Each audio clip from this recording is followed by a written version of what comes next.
మురారి సినిమాలో పూజారి క్యారెక్టర్ చెప్పే ఫేమస్ డైలాగ్ ఇది. రక్త తర్పణం జరగాల్సిందే. ఇప్పుడు జగన్ టూర్కి వస్తున్నారంటే ఇదే డైలాగ్ వినబడుతుంది. ఎవరో ఒకరు ఖచ్చితంగా రక్త తర్పణం చేయాల్సిందే. అనంతపురం జిల్లా రాప్తాడు పర్యటనతో ఈ తంతు మొదలైంది. అక్కడ జగన్ హెలిప్యాడ్ వద్ద ఎంత రచ్చ జరిగిందో అందరికీ తెలిసిందే. తోపులాటలో పలువురికి గాయాలయ్యాయి. పోలీసుల కేసులు కూడా అయ్యాయి. ఆ తర్వాత జగన్ సత్తెనపల్లి టూర్లో ఏకంగా 3 ప్రాణాలు వదిలారు. ఇక తాజాగా చిత్తూరు జిల్లా పర్యటన, ఇక్కడ కూడా రక్త తర్పణం జరిగింది. ఒక వ్యక్తి తల పగిలింది. దానికి కారణం పోలీసులే అంటూ వైసీపీ నేతలు విమర్శిస్తుంటే, తోపులాటలో తల పగిలిందని టీడీపీ ఆరోపిస్తుంది.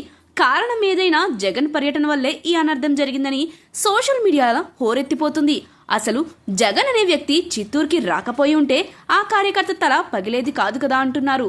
జగన్ అనే వ్యక్తి సత్తెనపల్లి మండలం రెంటపాళ్లకి వెళ్లకపోయి ఉంటే అక్కడ 3 ప్రాణాలు పోయి ఉండేవి కాదు కదా అని ప్రశ్నిస్తున్నారు. అసలు ఎందుకీ రచ్చ? ఓవైపు పోలీసులు వద్దని వారిస్తున్న జన సమీకరణకు చోటామోటా నాయకులు విశ్వ ప్రయత్నాలు చేస్తున్నారు. జగన్ పర్యటన ఓదార్పు యాత్రలాగా కాదు, బల ప్రదర్శనలా జరుగుతోందనే విమర్శలు వినపడుతున్నాయి. అధికారం పోవడంతో ఏం చేయాలో తోచని స్థితిలో ఉన్న జగన్ ఇలా పర్యటనల పేరుతో ప్రజల్ని, సొంత పార్టీ కార్యకర్తల్ని ఇబ్బంది పెట్టడమేంటని ప్రశ్నిస్తున్నారు నెటిజన్లు. పోనీ జగన్ పర్యటన వల్ల జరిగిందేమైనా ఉంటుందా అంటే అదీ లేదు. కేవలం కూటమి ప్రభుత్వంపై విమర్శలు ఎక్కుపెట్టడానికే ఆయన జనంలోకి వస్తున్నారు. హడావిడి చేసి వెళ్తున్నారు.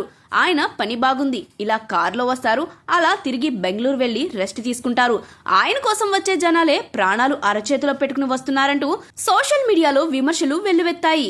జగన్ చిత్తూరు జిల్లా పర్యటన విషయంలో కూడా పోలీసులు ముందస్తు జాగ్రత్తలు తీసుకున్నారు. కానీ పోలీసుల కళ్లు గప్పి పొలాలు, ఇతర మార్గాల ద్వారా జనాన్ని బంగారుపాళ్యంకు తరలించారు నేతలు. ఈ తరలింపులో వారు అవస్థలు పడినా, ఇంకేదైనా ప్రమాదం జరిగినా బాధ్యత ఎవరిది? ఓవైపు పోలీసులు పర్మిషన్ లేదు అంటుంటే పంతానికి పోయి ప్రజల ప్రాణాల్ని పణంగా పెట్టడం ఏంటి అని ప్రశ్నిస్తున్నారు నెటిజన్లు. పోనీ జగన్ పర్యటనకు వస్తుంది నిజంగా అభిమానులేనా అంటే పూర్తిగా అవునని చెప్పలేం. అభిమానులే వస్తే అంత హడావిడి ఉండదు. జగన్ని చూసి సంతోషంగా తమ దారిన తాము వెళ్లిపోతారు. రప్ప రప్ప నరుగుతామంటూ బ్యానర్లు పట్టుకుని వస్తున్నారంటే వారిని అభిమానులు కాదు, ఉన్మాదులుగా చూడాల్సి వస్తుందని టీడీపీ విమర్శిస్తోంది. జగన్ పర్యటన అంటేనే పోలీస్ కేసులు, తోపులాటలో దాడులు, చివరికి ప్రాణాలు పోవడం అన్నట్టుగా పరిస్థితి మారిపోయిందని విమర్శిస్తున్నారు. ఇన్ని విమర్శలు వస్తున్నా ఆయన చిత్తూరు జిల్లా బంగారుపాళ్యంకు వచ్చారు. రైతుల్ని పరామర్శించేందుకు వచ్చి కార్యకర్తల్ని ఇబ్బంది పెట్టారు.